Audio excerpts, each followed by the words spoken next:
हाल ही में supreme court of India की central empowered committee ने गोवा गवर्नमेंट को स्टेट में टाइगर रिजर्व बनाने का रिकमेंडेशन दी। पर सीईसी ने यह भी कहा कि इसे फेज मैनर में कंप्लीट करो। जानेंगे इसको डिटेल में। नमस्कार दोस्तों, स्वागत है आपका इस में। This is Anil Mishra. क्यों पड़ी टाइगर रिजर्व की जरूरत? पूरा मामला शुरू हुआ जुडिशरी के इंटरवेंशन से। बॉम्बे हाई कोर्ट का ऑर्डर आया जुलाई 2023 में। क्यों? क्योंकि गोवा फाउंडेशन की एक याचिका के बाद 2020 में मदई वाइल्ड लाइफ सेंचुरी में एक टाइग्रेस और 3 उसके बच्चे यानी 3 कब जो हैं को पॉइजन दे दिया गया था। और क्या ऑर्डर दिया गया था? हाई कोर्ट ने गोवा गवर्नमेंट को 3 महीने के अंदर 5 प्रोटेक्टेड एरिया को टाइगर रिजर्व घोषित करने का निर्देश दिया। पहला मदई वाइल्ड लाइफ सेंचुरी को, भगवान महावीर वाइल्ड लाइफ सेंचुरी को, भगवान Mahavir national park, Netravali wild life century और कोटीगांव वाइल्ड लाइफ सेंचुरी को हाई कोर्ट ने ऑर्डर दिया था कि इसे टाइगर रिजर्व बना दिया जाए। कोर्ट ने टाइगर कंजर्वेशन प्लान तैयार करने और शेड्यूल्ड ट्राइब्स और फॉरेस्ट ड्वेलर के राइट्स सेटल करने को भी कहा था। Remember, national tiger conservation authority यानी कि एनटीसीए ने 2016 में इन इलाकों को टाइगर रिजर्व स्टेटस के लिए रिकमेंडेशन दिया था। फिर गोवा गवर्नमेंट का कॉन्ट्राडिक्टरी स्टैंस क्या था कि हाई कोर्ट के ऑर्डर के बाद ये चैलेंज कर दिए इसे सुप्रीम कोर्ट में by the using of A special leave petition. ये कौन से आर्टिकल के जरिए किया जाता है? आप कमेंट करके बताएंगे कि स्पेशल लीव पेटिशन कौन से आर्टिकल में दे रखा है। और उनका तर्क ये था कि टाइगर रिजर्व घोषित करने से नियरली 1 लाख पीपल जो है इससे इम्पैक्टेड हो जाएंगे। लेकिन बाद में उनके ही एफिडेविट में ये संख्या बहुत कम निकली। रफली 5000 टू 6000 पीपल, सिर्फ 1274 हाउस होल्ड अक्रॉस 33 विलेजेस। और दूसरा था कि ट्रांजिएंट टाइगर आर्ग्यूमेंट इनका था। स्टेट गवर्नमेंट का दूसरा तर्क ये है कि गोवा में कोई रेसिडेंट टाइगर यानी कि स्थायी टाइगर नहीं है, और जो दिखते भी हैं वो बस ट्रांजिएंट यानी कि आवाजाही करने वाले हैं, मतलब आते जाते रहते हैं। ओके, कॉन्फ्लिक्टिंग फैक्ट ये रहा कि ये बात झूठी साबित हुई, क्योंकि 2018 में मदई वाटर डिस्प्यूट ट्रिब्यूनल के सामने गोवा गवर्नमेंट ने खुद माना था कि रेसिडेंट टाइगर पॉपुलेशन है यहाँ पे, और गोवा के जंगल कर्नाटक के काली टाइगर रिजर्व और भीमगढ़ वाइल्ड लाइफ सेंचुरी से जुड़े हुए एक कंटेजियस टाइगर लैंडस्केप का हिस्सा है ये।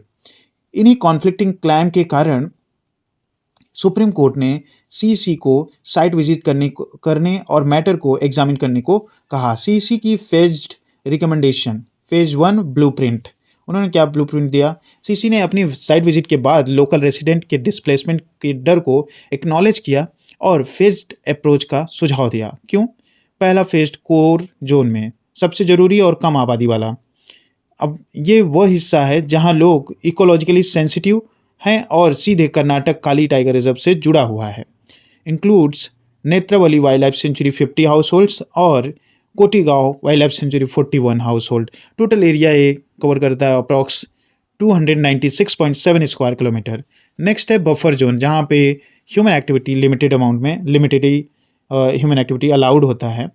Northern Bhagwan Mahavir wild life sanctuary 9 house hold और Bhagwan Mahavir national park 2 house hold.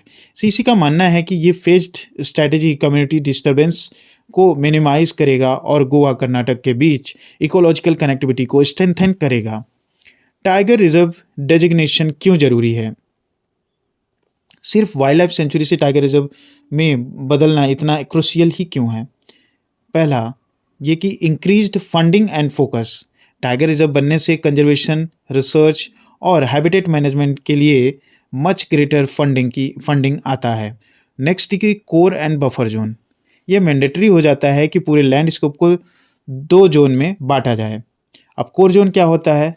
Primary goal इसका ये होता है कि इनवॉलेट, यानी कि रेसिडेंट को फोर्सफुली बाहर निकाला जा सकता है, पर वॉलंटरी रीलोकेशन के लिए इंसेंटिव भी दिए जाते हैं कोर जोन के लिए।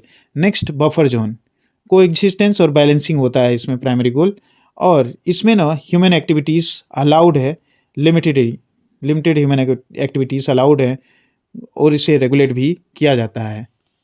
यह जोनिंग टाइगर प्रोटेक्शन को स्ट्रॉन्ग करता है और साथ ही कम्युनिटी इंटरेस्ट को भी बैलेंस करता है। How is tiger reserve declare? Tiger reserve कैसे डिक्लेयर होता है? इसके लिए मल्टी स्टेप प्रोसेस है। पहला ये कि स्टेट प्रपोजल, राज्य सरकार सुटेबल एरिया को आइडेंटिफाई करती है और एनटीसीए यानी कि नेशनल टाइगर कंजर्वेशन अथॉरिटी को प्रपोजल भेजती है। एनटीसीए क्या करता है? इसे इवैल्यूएट करता है, यानी कि एनटीसीए उस साइट की इकोलॉजिकल सुटेबिलिटी की जांच करती है। उसके बाद एनटीसीए अपने recommendation ministry of environment, forest and climate change को भेजती है। फाइनल नोटिफिकेशन क्या होता है? स्टेट एक प्रिलिमिनरी नोटिफिकेशन जारी करती है। ऑब्जेक्शंस और सजेशन पर एक्शन लिया जाता है। लास्ट में वाइल्ड लाइफ प्रोटेक्शन एक्ट 1972 की सेक्शन 38V के तहत फॉर्मल नोटिफिकेशन जारी करके एरिया को ऑफिशियली टाइगर रिजर्व घोषित कर दिया जाता है। तो दोस्तों, ये थी गोवा टाइगर रिजर्व की पूरी कहानी। यह केस हमें सिखाता है कि conservation effort political and administrative challenge को सामना करना पड़ता है और जुडिशरी और इसमें क्रिटिकल रोल निभाती है। अगर आपको ये वीडियो हेल्पफुल लगा हो तो लाइक शेयर सब्सक्राइब जरूर करें। मिलते हैं नेक्स्ट वीडियो में। जय हिंद।